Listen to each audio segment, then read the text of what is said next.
जय जय श्री हरिवंश श्री राधा वल्लभ लाल की जय हो। गुरुजी महाराज की जय हो। सभी रसकन की जय हो। नारद भक्ति सूत्र में आज 83वां सूत्र है। 82वें सूत्र में आपने 11 अलग अलग भेद बताए, पर वो एक ही रस के स्वाद के अलग अलग भेद नारद जी ने बताए जो आसक्ति के साथ है, कि 11 प्रकार की प्रभु से इस तरह की आसक्ति से हम जुड़ सकें। अब क्योंकि ये उपसंहार चल रहा है, अब ये क्या कहते हैं, समाप्ति की ओर है। नारद भक्ति सूत्र 84 सूत्र है, आज 83वां सूत्र हम लेके बैठे हुए हैं। तो यहाँ पे आप देखियो कि एक एक सूत्र के साथ में जो उनने मोती पिरोयो है ये 84 को, तो ये 84 से मुक्ति के मार्ग की तरफ बताने को बताया, और 84 लाख योनियन में जो भटके मानव, क्योंकि खुद की अगर शुद्धता करनी है तो ये 84 उपयुक्त है। अगर संसार की करनी है, कोई दूसरे की करनी है, तो जाने क्या क्या ग्रंथ नहीं और कितना अभ्यास करना पड़ेगा। तो ये सबसे पहले अपने घर की बहारी लगाने का काम है, ये 84 भक्ति के जो सूत्र हैं। तो यहाँ पे ये सूत्र जो है 83वां, ये भक्ति के विभिन्न आचार्य जो या परंपरा में हैं, जो एक मत होके भक्ति को श्रेष्ठ बता में, उनको नाम ध्यान करायो है इस सूत्र में। तो हम वही आपके सामने सूत्र कहने जा रहे हैं। इत्येवं वदन्ति जन जल्प निर्भया एकमता, कुमार व्यास सुख सांडिल गर्ग विष्णु कौंडिल शेषोद्धवारूढ़ी बलि हनुमद विभीषणादयो भक्ताचार्या। इत्यमेव वदन्ति जन जल्प निर्भया, लोगों की चर्चा जो भी जनजल में होती है, निंदा स्तुति के प्रति निर्भय रहने वाले भक्ति के आचार्य गण कौन कौन। सबसे पहले इन्होंने कहा है कुमार व्यास सुक सांडिल गर्ग विष्णु। तो आचार्य गण में कुमार का अर्थ है चारों कुमार, सनक सनंदन सनातन सनत कुमार, इन चारों कुमारों को। फिर श्री कृष्ण के द्वैपायन व्यास जी, द्वैपायन व्यास, उनके पुत्र सुखदेव जी, सांडिल्य गर्ग विष्णु भगवान स्वयं, कौंडिल्य भगवान शेष, उद्धव आरुणी दैत्यराज बलि, हनुमान जी विभीषण जी आदि एक मत से इस भक्ति को ऐसा ही सर्वश्रेष्ठ कहते हैं। अब इन आचार्यों की परंपराओं के साथ में जो उन्होंने पहला मंतव्य जो दिया है, उसमें ये दिया है जन जल्प निर्भया, यानी कि जो संसार में जो बातचीत है, जो संसार में जग में हमेशा से जो रीत बनी रही है, आप अच्छो करो तो बामे भेद बता में, खराब करो तो फिर तो जीने ही ना दे। तो उसमें अगर आप धर्म को कार्य कर रहे हो या भक्ति कर रहे हो, तो कैसो प्रभाव पड़े, तो वाके लिए हमें कैसे दृढ़ रहना है। तो वही हमने पंक्तिबद्ध किया है। पहली पंक्ति में है, सभी के रुचि विचार मत होत हैं अलग अलग, सतपुरुष सुने सभी की, बिन चिंता करे मन की विलग। जो सतपुरुष होते हैं वो अपने मन की करते हैं, क्योंकि उनके मन में शुद्धता है कि ये धर्म योग्य है, धर्मोचित है, ये सत्य मार्ग है, मुझे यही करना है।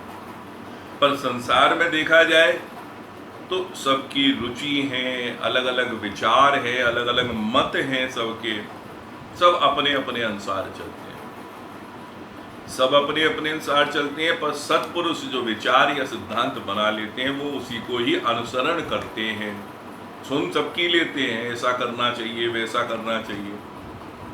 क्योंकि आज के समय में अगर देखें या पहले के समय में भी देखें तो संसार में राय देने वालों की कमी नहीं है। आप जरा व्यथा कहें, सब लोग अपने अपने उपाय बताने लगेंगे।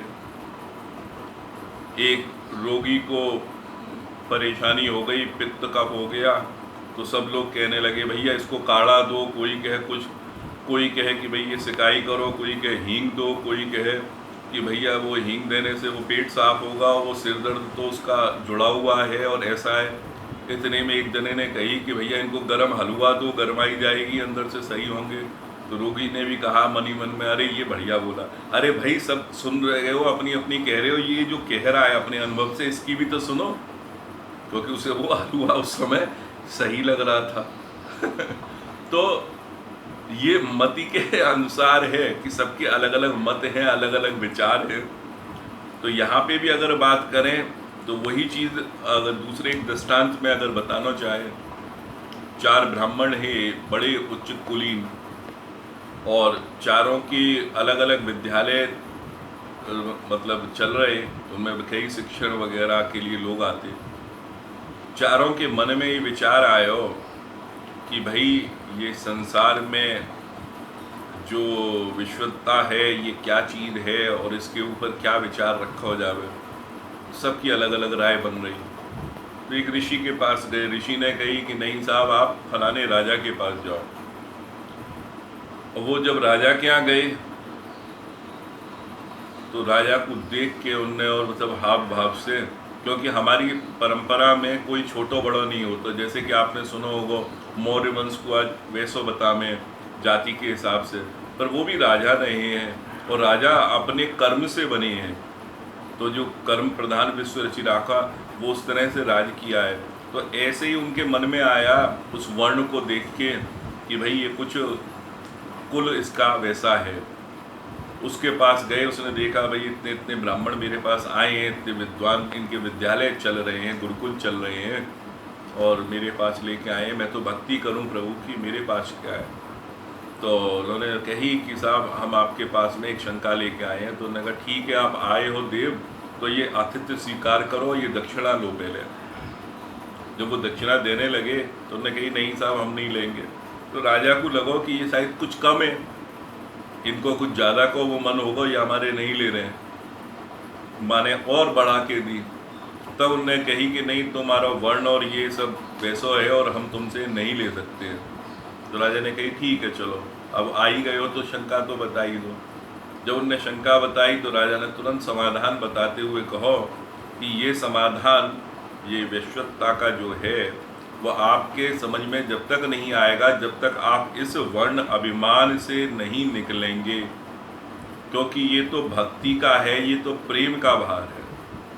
और भक्ति के और प्रेम के मार्ग में आने के लिए सबसे पहले आपको ये सब छोड़ना पड़ेगा। तो वो अपने सिद्धांत पे था, पर ये ज्ञानी लोग बड़े बड़े जो सिद्धांत पे थे इनको झुकना पड़ा। उन्होंने नमन किया कि नहीं हम बहुत गलत विचार पे थे, और उन्होंने वो भेंट दक्षिणा भी उस राजा से ग्रहण कर ली। अब इसी में ही है कि भाई बात तो समझ में आ गई कि विद्वत लोग हों में और ये बात माने, पर इसमें भी एक आवे कि दुनिया में या संसार में रहते हुए कुछ लोग लांछन लगा में कह में कि तुम्हारा धन खराब है तो आप धन फेंक थोड़ी ना दो।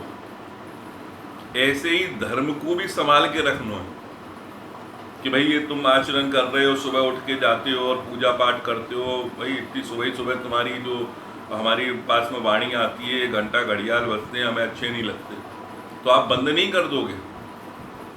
संसार है, जाने क्या क्या नहीं कहता है। आपने पकड़ा है, आपने जो आचरण किया है, पूजा सेवा का जो भी भाव रखा है उसको नियम से निभाना है। उसी के लिए पंक्ति है, चले सूधे आपने धर्म कहे न फेंके धन धर्म स्वजन, फिर काहे छोड़े भक्ति पंथ बोले कहे संसार जन। सीधे अपने धर्म की राह पे ही चलना है, क्योंकि कहने पे आप अपना धन नहीं फेंकेंगे, धर्म नहीं फेंकेंगे, और स्वजन आपके कोई घर वाले कोई कह दे ये खराब है, ये स्त्री खराब है, ये आपकी बालिका खराब है, तो क्या आप उसको छोड़ देंगे? ये कैसी बुद्धिमत्ता है? जो आपका अपना है, आपने अपनाया हुआ है, उसको धारण किया हुआ है, धर्म तो धारण करने से है, और उसी को आप परित्याग करने को तैयार है, केवल किस लिए कि किसी ने कह दिया। फिर काहे छोड़े भक्ति पंथ, बोले कहें संसार जन। इसमें एक बहुत पुरानी एक गंभीर कथा है कालिदास की। राजा भोज है, उनकी पत्नी भानुमति बड़ी सुंदर ही, राजा भी बड़े आसक्त रहते हैं, उनके चित्र बनवाए उन्होंने चित्रकारों से अलग अलग। सबने कही वाह वाह वाह, बड़ा सुंदर चित्र है। जब कालिदास से पूछी तो बोले कुछ कसर है। अब ये कसर सुनते ही जो चित्रकार बना रहा था, जिसके सबसे बढ़िया चित्र था, उसके हाथ से वो ब्रश गिर गया, और गिरते ही उनके पेट से या अंग से टकराता हुआ छिड़क गया, और छिड़क के उनकी जंघा पे एक काला सा दाग बन गया। अब कालिदास ने कहा ये पूर्ण हुआ। राजा ने पता कराया कि भाई कालिदास को कैसे मालूम कि भानुमति की जंघा पे तिल है? शंका हुई, संसार है, लोगों ने कान भर दिए, और देखा तो वास्तव में था। उन्होंने तुरंत निकाल दिया, बिना कुछ पूछे ताजे कालिदास को अपने राज्य से ही निकाल दिया। उनके एक राजकुमार थे। राजकुमार शिकार पे जाते या जंगल में आखेट के लिए जब पहुंचे तो उनके मित्र मंडली से थोड़े दूर हो गए। जंगल बहुत भयानक भयानक होते हैं, अब तो जंगल का स्वरूप ही अलग हो गया, बहुत कम रह गए हैं। जो भी सरकार ने बचा के रखे हैं वही जंगल बचे हैं। वहाँ पे रात्रि तक अपने मित्रन से नहीं मिल पाए, और संध्या के बाद में फिर जानवरन की आवाज़ आने लगी, तो उन्होंने एक मजबूत सा दरख्त पेड़ देखा और वापस चढ़ गए। ये क्या देखें कि थोड़ी देर बाद एक भालू भी चढ़ के आ रहा है। अब वो घबराए, तो भालू ने कही भाई घबराओ मत, उनको समझाया हुआ बोली में, मैं बहुत बुजुर्ग हूँ और यहाँ पे एक सिंह आएगा, और सिंह जरूर दंड ले लेता है, वो खाएगा, पर तुम यहाँ पे सोते रहेंगे बारी बारी से। अभी तुम सो जाओ, मैं जग के पहरा दे रहा हूँ, और बाद में मैं सो जाऊँगा, तुम पहरा दे लेना। मैं ठीक है साहब। राजकुमार पहले सो गया। सिंह आया, सिंह ने कही भालू से, अरे ये तो मनुष्य है, इसको धक्का मार के नीचे गिरा दे, ये सो रहा है। हम तुम तो जानवर हैं, मनुष्यों से हमारी क्या दोस्ती। भालू अपने धर्म पे उसने नहीं किया। अब बारी आई बदल के, भालू ने कही नीचे सिंह है, मैं सो रहा हूं, ध्यान रखना इस बात का। जब भालू सो गया तो सिंह ने फिर कही कि राजकुमार, जानवरों से तुम्हारी क्या दोस्ती, तुम भालू को नीचे फेंक दो। राजकुमार को लगा कि हाँ बात तो सही कह रहा है। उसने धक्का देना चाहा, और जैसे ही धक्का देना चाहा तो भालू एकदम गिरते गिरते अपने को संभाल लिया, पर वो नीचे गिरा नहीं, और उस पर राजकुमार पे बहुत गुस्सा हुआ। सुबह सिंह हट चुका था, भालू उतरा, जाने से पहले एक थप्पड़ मारा राजकुमार को, और उसने कहा सासे मरा, सासे मरा, ये 4 शब्द कहे और कह के चला गया। इस लीला के बाद में राजकुमार एकदम व्याकुल हो गया कि ये मैंने क्या किया, कैसे हुआ, और वही 4 शब्द बोलने लगा, सासे मरा, सासे मरा, सासे मरा। जब उसके मित्र भी आ गए उसको ढूंढते हुए, जब उन्होंने देखा ये पेड़ पे चढ़ा सासे मरा बोल रहा है, उसको उतारा, ले गए, देखा कि व्यथित हो गया है। फिर वो ले गए, क्या कहते हैं, राजा के पास। राजा ने बड़े उपचार कराए, सब कुछ कराए। वहाँ बरुचि है जो उनके मंत्री है, उन्होंने कही कि साहब कालिदास को बुलाओ, वही कोई उपाय बता पाएंगे। अब कालिदास के लिए ढिंढोरा पिटा। अब वो कालिदास मिले कहाँ, तो उन्होंने युक्ति बताई कि सभी के घर में 2 कबूतर दे दें, जिससे 2 से ज़्यादा ना हो संख्या, वो 6 महीने बाद हम या 2 महीने बाद देखेंगे, और केले का पेड़ लगवा दो जो बढ़ेगा। इन चीज़ों की उन्हें मालूम थी कि भाई जिसके यहाँ भी लगेगा, कालिदास जहाँ होंगे, वो संसार के इस चक्कर में वो अपनी चीज़ों को स्थिर रखते हैं, मन को स्थिरता की उनके पास पराकाष्ठा है। और वैसा ही हुआ, जब चेक कराया सब जगह, तो एक घर ऐसा मिला कि जिसमें न केले का पेड़ बढ़ा था न कबूतर 2 से 3 हुए थे, बढ़ा ही नहीं था कोई अंडा वगैरह। तो समझ गए, उन्होंने बरूची ने कहा कि इधर ही कहीं कालिदास है इस घर में। जब पता किया तो मालूम पड़ा एक अंधी औरत थी, और उन्होंने कहा कि मेरी तो बहू अंदर रहती है, जो मेरी सेवा एवा करती है वो भी विधवा है। बोले नहीं, हम बहू रानी को ले जाएंगे राजा के पास, उसी को भेजो, क्योंकि बरूची जान चुके थे। कालिदास के साथ यही घटना हुई थी। जब वो पहुंचे तो एक सुल्तान से सरोवर के पास बैठे थे, वहाँ पे उस विधवा की बहू डूब चुकी थी और विधवा भी अपने प्राण देने जा रही थी। तो ये बहू बन के उसका हाथ पकड़ लिए थे, क्यों मरने जा रही है, मैं ही सेवा पूजा कर लूँगा, मैं भी निकाला हुआ हूँ राजा के यहाँ से। तो उसके साथ में आके रहने लगे थे। जब वहाँ पे रहते हुए उन्होंने बहू के रूप में सेवा करी, पर बरूची ने जब पकड़ लिया उनको, तो पालकी में वहाँ पहुँचे तो पहले तो उन्होंने राजा से कहा कि भाई, कुछ शब्द थे कि भाई तांबूल नहीं, ये नहीं, मेरा सम्मान नहीं, जहाँ से अपमानित होके गए हैं। फिर उन्होंने राजकुमार को बोलते हुए सुना, सा से मरा, सा से मरा। तो उन्होंने एक श्लोक कहा, फिर दूसरा कहा, फिर तीसरा। उन श्लोकों में वो पूरी घटनाएं थी एक तरह से इन डायरेक्ट मीनिंग में, कि जिनके अंदर वो उस रात की पूरी भालू और शेर की और राजकुमार की घटना जो भी थी, राजकुमार सही हो गए, क्योंकि उसमें उसने लिखा था, तुम ग्लानि के पात्र हो, तुमने ऐसा ऐसा किया।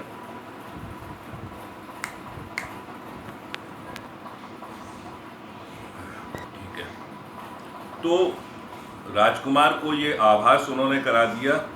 राजा समझ गए कि इसमें कालिदास ही हैं, जिन पे सरस्वती की कृपा है। उनको उतारा उन्होंने, अवतार के साथ सम्मान अपनी जगह पे बिठाया। बोला ऐसा ऐसा क्यों हुआ, और तुम्हें उस जंगल की घटना के बारे में कैसे पता। बोले राजन, ये पहले पूछ लेते जब निकाला था आपने तिल के विषय में नहीं पूछा, अभी घटना के विषय में।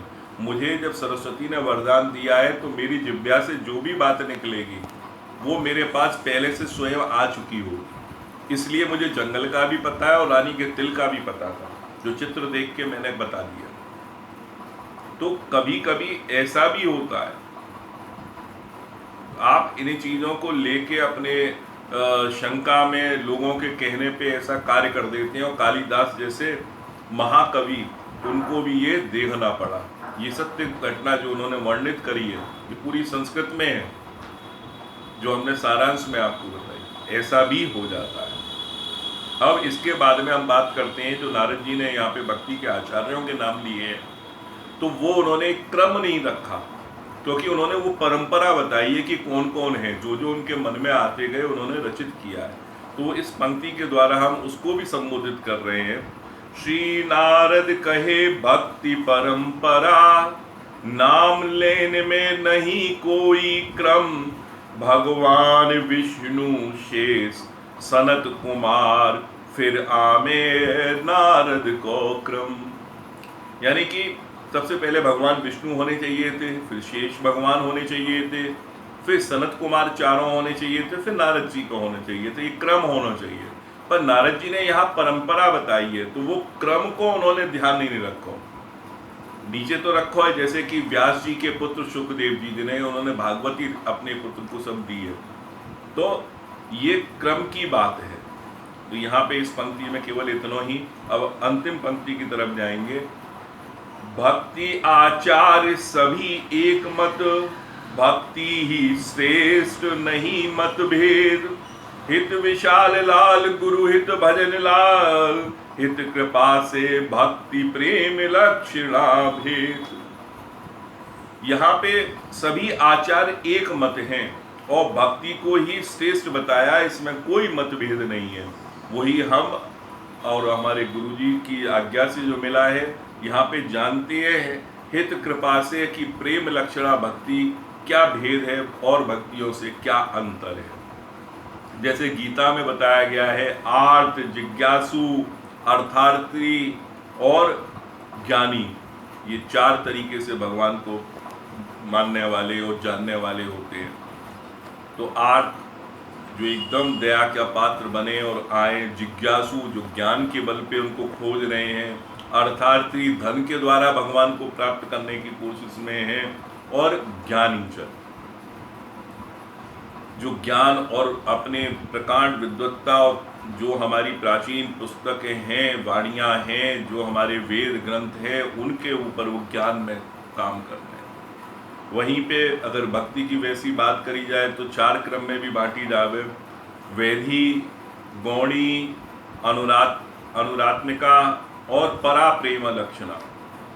वैधी जो विधि विधान से हम भगवान को पूजनीय करते हैं, गौणी जो हम रजो सतो तमो गुण होने के साथ में करते हैं, कि अगर हमें गुस्सा आ रही है तो उस क्रोध में भी प्रभु आप मेरे हो। राजसी आ रही है कि मेरे आनंद में हूं तो आनंद आपके चरणों में है। स्वात्विक है कि मेरे तो जो कुछ भी है प्रभु आपका ही है। ऐसे भाव की वो गौणी भक्ति, उसके ऊपर बढ़ के आती है अनुरात्मिका, जो उनके गुण धर्म को समझते हुए प्रभु की वैभव को जान लेता है और प्रभु से मेल करने में अनुराग होने लगता है। और उस अनुराग के भी ऊपर जाके परा प्रेम लक्षणा भक्ति, जो हित महाप्रभु ने बताई हमें कि भाई केवल एक ऐसो ही स्वाद नहीं है। जैसे मधुमक्खी रस पे अलग अलग बैठे, पर जब वो चंचल कहलावे, पर जैसे ही फूल पे बैठेगी रस के लिए मधुमक्खी, सब एकाग्रता के साथ में लग जावे रस और उसका स्वादन चालू हो जावे। ऐसे रस के दोहन और स्वादन में निरंतर बने रहे, हम सखी रूप में उसको आनंद लेते रहे कि जो प्रिया प्रीतम की नित्य लीला है। युग युगांतर से प्रभु वही अवस्था, वही व्यय में, वही आयु में, कुमार अवस्था में वो खेल खेल रहे हैं उस वृंदावन में। उस अनुराग को, रस को निरंतर हम उस प्रेम को पान करते रहें। यही हमारे आनंद को, भोजन को, पानी को, सबको स्रोत यही है, यही। और उस सेवा में अगर परकर में हम पहुंच पाए तो या से अच्छो क्या होगा, या से अच्छो कछु ना है। तो वो प्रेम लक्षणा भक्ति के भाव को थोड़ो थोड़ो हम आपको बता रहे हैं या सूत्र के द्वारा। तो हमारा ये मानना है कि नारद जी ने जो दिए हैं ये सूत्र, आप सबके जीवन तक भी पहुँचे और सभी को बहुत बहुत आनंद मिले, भक्ति को अनुभव हो। जो हमने वाणी में करके आपके पास लाने की कोशिश करी है, बाको अभिप्राय भी यही है कि जो रसिक होंगे वो आनंद लेंगे, जो रस में है वो रसिक हैं, जो बिना रस के नीरस हैं वो नीरस हैं। और जितने जीवन को कल्याण हो सके, जितने जीवन तक ये बात पहुंच सके, या लिए हमने ये लियो है। और आशा है श्री राधा वल्लभ लाल आप तक ये वाणी पहुंचा रहो है। अब एक सूत्र और बचो है, वो हम आगे लेंगे। तब तक के लिए अब हम आपसे आज्ञा चाहें श्री वृंदावन धाम से। हमारी सब रसकन को जय जय श्री हित हरिवंश, जय जय श्री हित हरिवंश।